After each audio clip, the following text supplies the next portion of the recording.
Tá chuméir bhfuil an chabidil seo I dul a raibh go réig, carachtar nó á dúirtaisteach do réir a chéile, amach go deire na cabidle.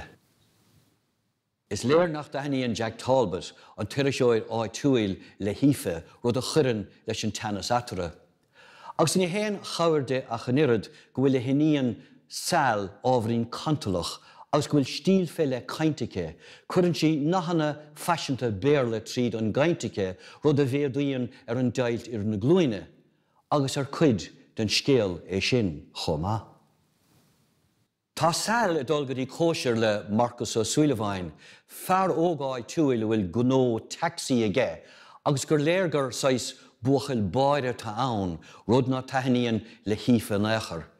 Tású go ngáfach gur chaidir bheith seo go méid buint éigeanige leis an scéal amachchansa. Tá na carachtair a bhfuil an scéal a crochara fós a techt chuing. Caidí Ghonamháin a bhfuil teachtarne ag a fearcéile sa cheantar, agus rónán mac ife bhfuil cum an a hiúnéir a cábhis bergamach lábh mhuairige sa scéal ar bail. Agus seoí an deacaracht a bhaineann le héan scéal a bhfuil mistéir ann.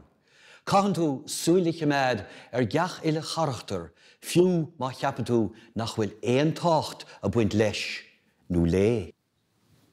Is sé achtar dhearr na cabidle is móchan scónra oring áfach.